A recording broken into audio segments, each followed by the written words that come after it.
ఇక్కడ ఈ neuron system అన్నీ కూడా ఒకదానితో ఒకటి అనుసంధానం చేయబడి ఉంటాయి. మనకు మెదడుకు ఎక్కడైనా ఏ భాగంలో దెబ్బ తాకితే ఆ భాగంలో కూడా ఉండేటువంటి భాగాలు మాత్రమే పెరాలసిస్ వస్తూ ఉంటుంది. కాబట్టి ఈ న్యూరాన్ సిస్టమ్ లోపల ఉండేటువంటి ఈ పవర్ అన్నీ కూడా మనకి ఎట్లా ఉపయోగపడతాయి.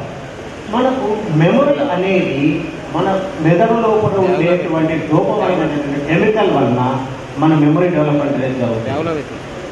ఇది లోపిస్తే మనకేమవుతుంది, ల్యాక్ ఆఫ్ ఇంట్రెస్ట్, ఉత్సాహం అనేది ఉండదు. తర్వాత మనకు హోప్లెస్నెస్, డిప్రెసివ్ థాట్స్ వస్తూ ఉంటాయి. నేను చదవలేను, నేను ఏమి పని చేయలేను అనే నిరాశ అనేది వస్తూ ఉంటుంది.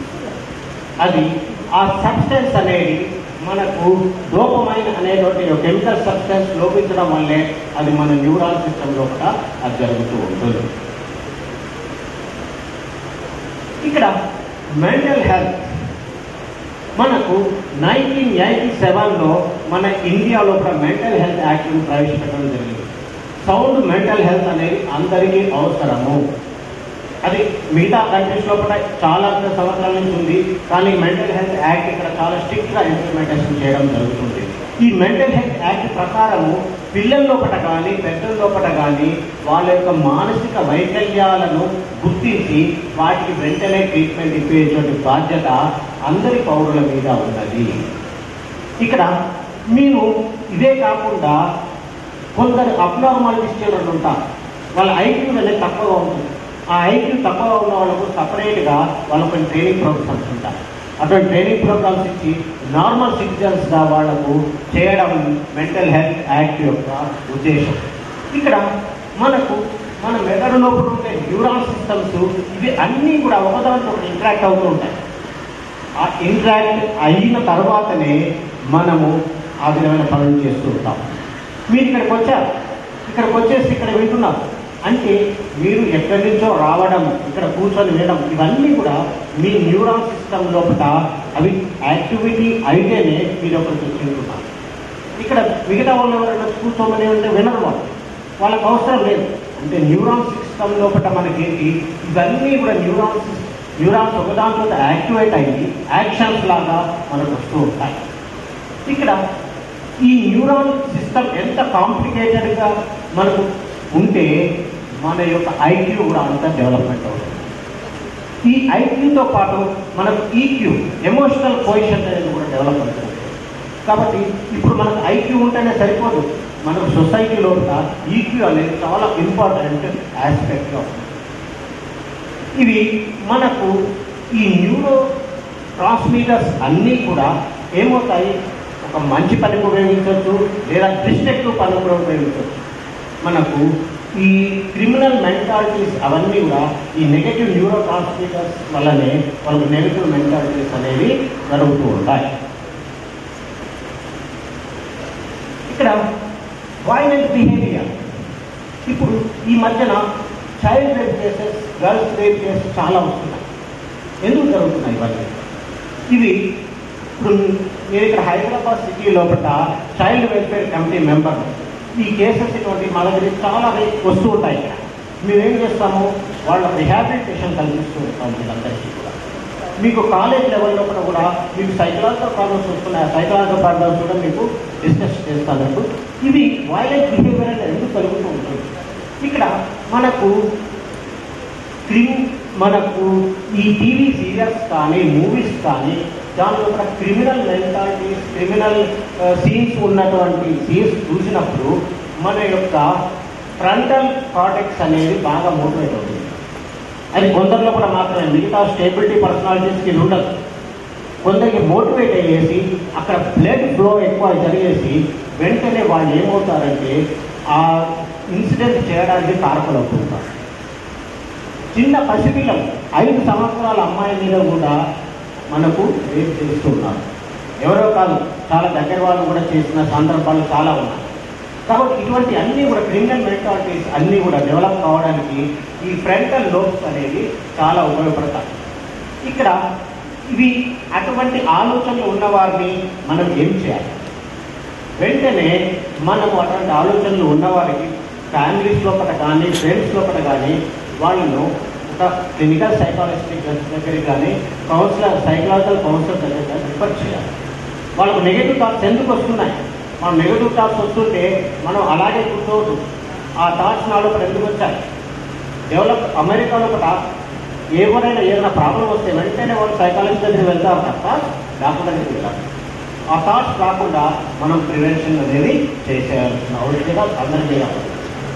ఇక్కడ మన కాలేజ్ స్టూడెంట్స్, మీకు అందరూ కూడా చాలామంది కాలేజ్ స్టూడెంట్స్ ఉన్నారు. ఇక్కడ మీరందరూ కాలేజ్ చదువుతున్నారు కదా. ఇక్కడ మనకు కాలేజ్ స్టూడెంట్స్లో కూడా ఎటువంటి ప్రాబ్లమ్స్ అనేవి వస్తున్నాయి. ఫిజియలాజికల్ ప్రాబ్లమ్స్ ఉన్నాయి, సైకలాజికల్ ప్రాబ్లమ్స్ ఉన్నాయి. ఈ సైకలాజికల్ ప్రాబ్లమ్స్ లోపల మనకు ఎక్కువగా మనకు డిప్రెషన్, యాంగ్జైటీ, తర్వాత మనకు డ్రగ్ అబ్యూస్, ఆల్కహాలిజం ఇవన్నీ కూడా ఉన్నాయి. ఇది మనకు కాలేజీ లోపల వాళ్ళకు ఇటువంటి ప్రాబ్లమ్స్ ఎప్పుడైనా వస్తే వాళ్ళు వెంటనే క్లినికల్ సైకాలజిస్ట్ను తప్పనిసరిగా సంప్రదించాల్సిన అవసరం ఉంది. ఇక్కడ ఇప్పుడు కొత్త రకమైన అడిక్షన్స్ వచ్చాయి. సెల్ ఫోన్ అడిక్షన్ ఒకటి, నెట్ అడిక్షన్ ఒకటి, తర్వాత షార్టింగ్. ఇప్పుడు రీసెంట్గా ఏం చేస్తున్నా అంటే హై ఫ్రీక్వెన్సీ సౌండ్స్ పెట్టేసి ఎంజాయ్ చేస్తున్నారు కొన్ని ఏరియాస్లలో ఉన్నాయి. దానివల్ల ఏమవుతుంది, న్యూరాన్ సిస్టమ్ అనేది డీయాక్టివేట్ అవుతుంది. మీరు ఎక్కువగా ఇయర్ ఫోన్స్ పెట్టుకుని సాంగ్స్ వినేవాళ్ళకు కూడా న్యూరాన్ సిస్టమ్ డీయాక్టివేట్ అయ్యేసి మీ మెమరీ ప్రాబ్లమ్స్ వస్తాయి. మీకు లేటర్ స్టేజ్లో కూడా డిమెన్షియా గురించి ఇప్పుడు చెప్తాను. ఆ డిమెన్షియా మతిమరుపు అనే వ్యాధి వచ్చేస్తుంది. మొత్తము మనకు మైండ్ అంతా కూడా ఎంపీగా కావాలి. కాబట్టి ఇయర్ ఫోన్స్ అనేది చాలా తగ్గించాలి. సెల్ ఫోన్స్ కూడా చాలా వరకు తగ్గించే ప్రయత్నం చేయాలి. Next psychological counselling. మనకు ఈ సైకలాజికల్ కౌన్సిలింగ్ అనేది ఎవరు చేయాలి? Expert clinical psychologist they council the clients. ప్రతి ఒక్కళ్ళు మేము సైకలాజికల్ కౌన్సిలింగ్ చేస్తున్నాము అని చెప్తున్నారు. కానీ మనకి ఓన్లీ సర్టిఫికేట్ క్లినికల్ సైకాలజిస్ట్ వాళ్ళు, ఎక్స్పీరియన్స్ క్లినికల్ సైకాలజిస్ట్, తర్వాత పిహెచ్డి చేసినటువంటి సైకాలజీలో పిహెచ్డి చేసినటువంటి వాళ్ళు మాత్రమే ఇచ్చారు. దీనిలో కూడా మనకు రకాలు ఉన్నాయి. ఇండివిజువల్ కౌన్సిలింగ్, పేరెంటల్ కౌన్సిలింగ్, తర్వాత behaviour modification, life goal setting, parent counselling. మీకు మనకు చాలా ప్రొఫెషన్స్ ఉన్నాయి. మీకు ఇంటర్మీడియట్ తర్వాత ఏ ప్రొఫెషన్ తీసుకోవాలి, డిగ్రీ తర్వాత ఏ ప్రొఫెషన్ తీసుకోవాలి, ఇవన్నీ కెరీర్ కౌన్సిలింగ్లోకి వస్తాయి. ఇండివిజువల్ కౌన్సిలింగ్, ఇండివిజువల్ ప్రాబ్లమ్స్ ఎట్లా సాల్వ్ చేసుకోవాలి, that comes under individual counselling. Next మనకు మెంటల్ ఫంక్షన్స్ ఎట్లా ఉంటాయి? Loss of memory. మీరు చదివింది జ్ఞాపకం ఉండడం లేదు అంటూ ఉంటారు చాలామంది. అది ఏంటి ప్రాబ్లం అని? దానికి మనకు లో language skills, thinking and reasoning, వీటన్నింటికి మనకు బిహేవియర్ ప్రాబ్లమ్స్ అనేవి చూడలేదు. మన ఎన్విరాన్మెంటల్ ఫ్యాక్టర్స్, బిహేవియరల్ ఫ్యాక్టర్స్ ఇవన్నీ మనకు ఈ లో పర్ఫార్మెన్స్ ఇంటికి వస్తుంటాయి. వీటిని డెవలప్ చేసుకోవడానికి ఎడ్యుకేషనల్ కౌన్సిలింగ్ సైకాలజిస్టులు ఉన్నారు. వాళ్ళు సరైన విధంగా మనకు గైడెన్స్ ఇస్తూ ఉంటారు. అన్నిటికీ ఒకటే సైకాలజిస్ట్ అనేది లేదు. ఇప్పుడు సపరేట్గా ఉన్నారు. మనకు ఎడ్యుకేషనల్ సైకాలజిస్ట్, చైల్డ్ సైకాలజిస్ట్, తర్వాత జెరియాట్రిక్ ఓల్డ్ ఏజ్ వాళ్ళకు సైకాలజిస్ట్ ఉన్నారు. అడాల్సెంట్ సైకాలజిస్ట్ సపరేట్గా ఉంటారు. మెరైటల్ కౌన్సిలర్స్ వేరే ఉన్నారు, మెరైటల్ ప్రాబ్లమ్స్. ఈ విధంగా మనకు ఈ వివిధ రకాలైనటువంటి సైకాలజీ యొక్క సర్వీసెస్ను ఉపయోగించుకుంటే మనము లైఫ్లో కూడా మన గోల్స్ అనేది ఈజీగా సాధించవచ్చు. ఇంత పూర్వము మనకు మెమొరీ ప్రాబ్లమ్స్ కానీ చాలా తక్కువగా ఉండేది.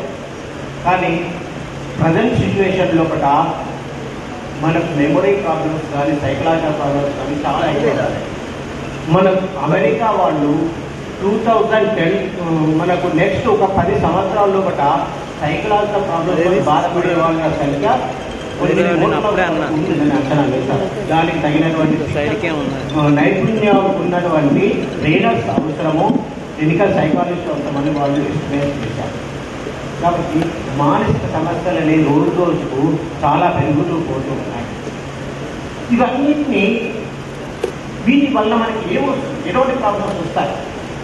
ఇవన్నీ కూడా ఈ మెమరీ ప్రాబ్లమ్స్ ఉంటే మనకి అకాడమిక్ అచీవ్మెంట్ అనేది తగ్గిపోతుంది. తర్వాత మనం చిన్నపిల్లల్లో కూడా డయాబెటిక్ కేసెస్ పెరుగుతున్నాయి. హైదరాబాద్ చిన్నపిల్లలకు కూడా డయాబెటిక్ కేసెస్ వస్తున్నాయి. ఇదే కాకుండా లో achievement academic, social aspect and every మన క్రియేటివిటీ అనేది తగ్గిపోతుంది. ఇవన్నీ కూడా మనకు రెండు ప్రాబ్లమ్స్.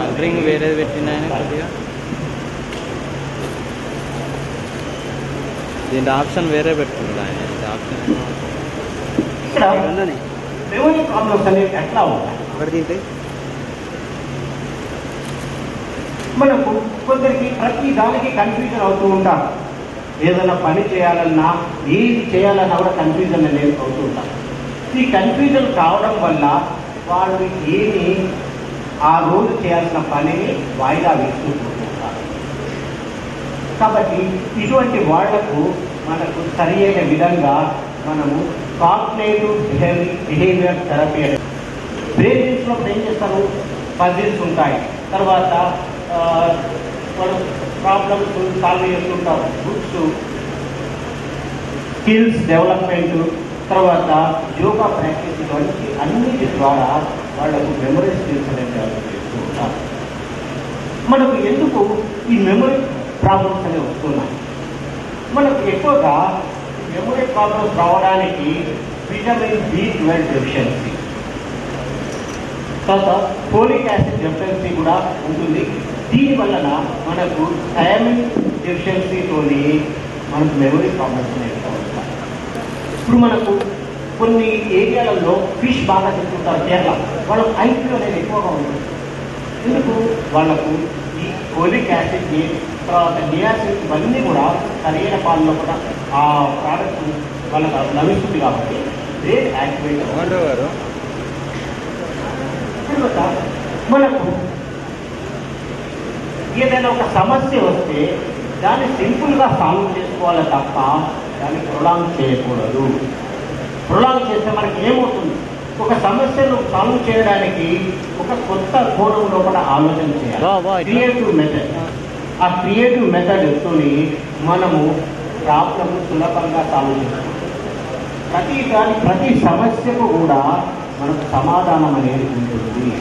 సమాధానం లేకుండా ప్రొలాంగ్ చేస్తూ ఉంటే వాళ్ళకి సైకలాజికల్ ప్రాబ్లమ్స్ అనేవి వస్తూ ఉంటాయి. That leads to the somato problem, physiological problems వస్తుంటాయి. ఇప్పుడు కార్డియాక్ ప్రాబ్లమ్ కానీ, తర్వాత కిడ్నీ ప్రాబ్లమ్స్ కానీ, any problems comes to this psychological stress.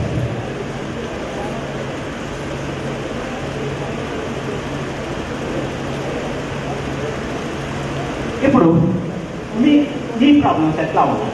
Students problems అనేవి ఎట్లా ఉన్నాయి?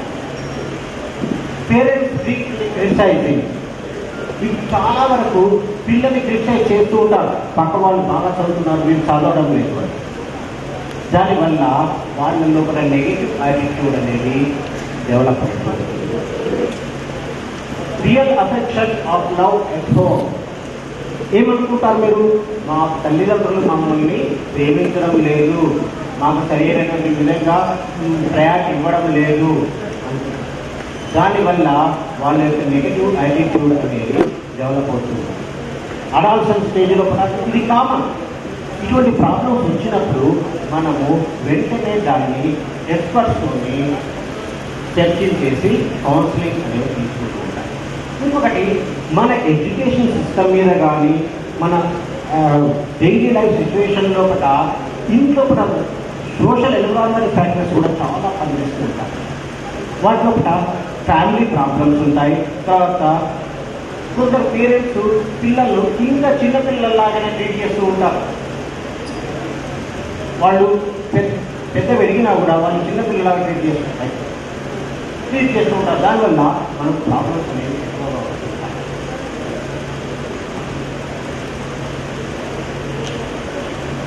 మీకు ఎమోషనల్ అడ్జస్ట్మెంట్ ప్రాబ్లమ్స్ను మనం ఏ విధంగా ఫైండ్ అవుట్ చేయాలి? ఫీలింగ్ లోన్లీనెస్, ఎప్పుడైతే ఒంటరిగా ఎప్పుడైతే కూర్చుంటారో వాళ్ళని మనం అబ్జర్వ్ చేస్తూ ఉండాలి, తల్లిదండ్రులు కానీ మీ ఫ్రెండ్స్ కానీ. ఇప్పుడు సూసైడ్ టెండెన్సీ చాలా పెరిగింది. వాళ్ళు ఎగ్జామ్ ఫెయిల్ అవుతున్నారనగానే సూసైడ్ చేసుకోవడం చాలామంది. ఇక్కడ మనకు దీంతో పాటు ఈజీలీ హర్ట్, తల్లిదండ్రులు ఒకవేళ పిల్లలు హర్ట్ చేస్తే ఎట్లా ఉంటుంది. ఒక చిన్న ఎగ్జాంపుల్ చెప్తాను. ఒక బీటెక్ స్టూడెంట్ రాత్రిపూట వాళ్ళ బాయ్ ఫ్రెండ్స్తో మాట్లాడుతుంటే వాళ్ళ తండ్రి కొట్టాడు, సెల్ ఫోన్ పగలగొట్టాడు. రాత్రి నిద్రపోలేదు. తెల్లారి లేచేసరికి ఆమె మెమరీ మొత్తం కొలాప్స్ అయిపోయింది. చిన్నపిల్లలాగా చేస్తుంది, నేనేం చేస్తున్నా, వాళ్ళ తల్లిదండ్రులు ఏడ్చుకుంటూ వచ్చి హాస్పిటల్లో జాయిన్ చేశారు, ఫలితం లేదు. కాబట్టి మనకు ప్రతి దానికి కూడా వాళ్ళు ఏం చేయాలి, ఆలోచించి స్టెప్ తీసుకోవాలి. లేకపోతే మనకు బ్రెయిన్ మెమొరీ ప్రాబ్లమ్స్ అనేవి చాలా ఎక్కువగా వచ్చేటువంటి అవకాశాలు ఉన్నాయి.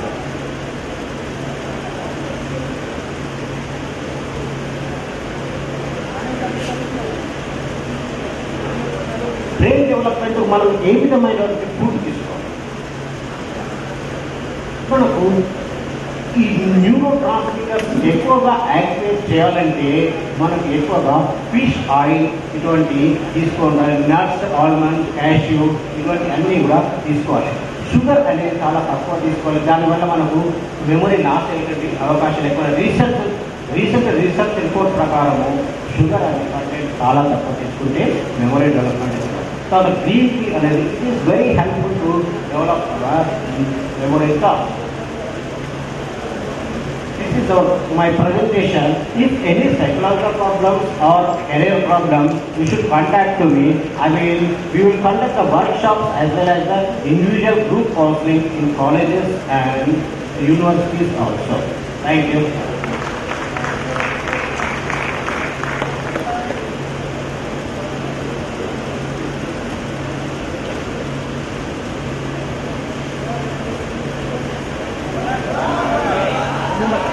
Number 93911 50586 93911 50586.